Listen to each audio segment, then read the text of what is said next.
가을철 단풍 구경 가느라 등산하는 사람들이 부쩍 늘어나는 시기인데요. 허리가 안 좋으신 분들은 각별히 주의해야겠습니다. 건강 정보를 알아보는 지기자의 닥터에게 물어봐. 가을 등산의 주의점과 부상시 대처법을 알아봤습니다. 지역배 기자입니다. 몸속에도 시원하고 머리 끝부터 발끝까지 다 시원하고 좋습니다. 또 스트레칭 이런 거를 많이 하고 올라갑니다.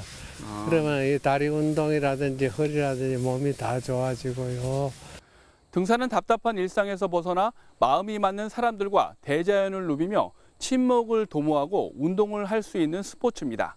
적당히 즐길 경우 매우 좋겠지만 건강에 좋다는 이유로 무조건 정상을 향해 무리해서 나가는 것은 신체에 무리를 줄 수 있습니다. 지기자의 닥터에게 물어봐 이 시간엔 등산이 허리 건강에 주는 영향과 관리법에 대해 알아보도록 하겠습니다. 네, 안녕하세요. 네, 안녕하세요. 네, 가을을 맞아 단풍 구경하는 등산객들이 부쩍 늘었습니다. 등산이 허리 건강에 주는 영향이 궁금합니다. 등산은 이제 걸어서 올라가는 거죠. 그런데 중요한 것은 햇빛을 쬐이고 신선한 공기를 마시고 걷기를 하는 건데 걷기도 경사를 지어서 올라가기 때문에 근육에 굉장히 많은 운동량이 가해집니다. 그래서 종아리와 허벅지에 굉장히 튼튼해지고 따라서 허리 근육이 강화되죠. 그래서 허리 근육을 튼튼히 하는 운동 가운데 하나가 또한 등산이 되겠습니다. 아무리 이렇게 몸에 좋은 그런 운동이라고 하더라도 너무 많이 하면 이제 몸에 독이 될 수가 있는데요. 등산 시 유의사항이 궁금합니다. 등산하기 전에 우선 장비가 자기한테 맞는 걸 선택해야 되고 특히 등산화가 중요하죠. 또 하나는 이제 너무 무겁지 않은 장비를 가져야 되고 또 등산 전에 가볍게 온몸을 스트레칭해서 근육을 풀어주는 게 중요합니다. 올라간 다음에 또 내려올 때 이제 미끄러움이 많기 때문에 내려올 때 미끄러져서 다치지 않도록 하는 주의점이 필요하겠습니다. 네, 그리고 등산 시 이제 주의사항에 대해서 이제 알아봤는데 그렇다면 등산을 하다가 발이나 허리를 삐끗하면은 어떻게 응급처치를 해야 될까요?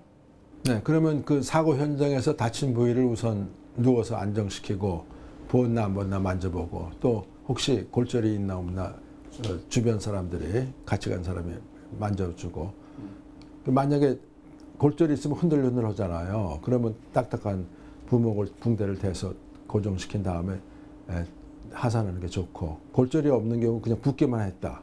그러면 집에 가서 얼음찜질을 그 부은 부위에다가 2, 3일 차갑게 찜질해줘요. 그러면 염증이 가라앉고 부기가 빠집니다. 그런 다음에 이제 3, 4일 후부터는 뜨거운 찜질을 해서 더욱더 근육이 풀어지고 염증이 가라앉고 회복됩니다.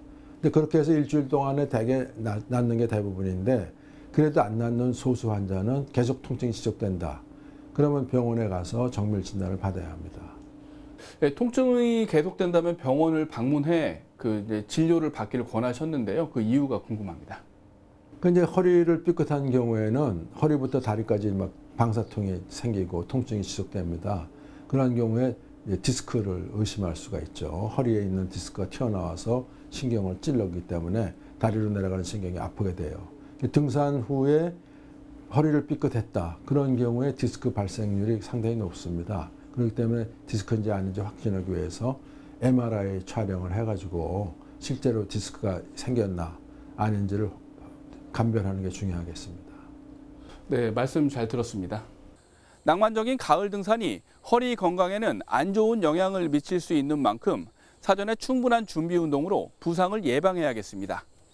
지기자의 닥터에게 물어봐 건강한 생활을 위한 정보로 다음 시간에 찾아뵙겠습니다.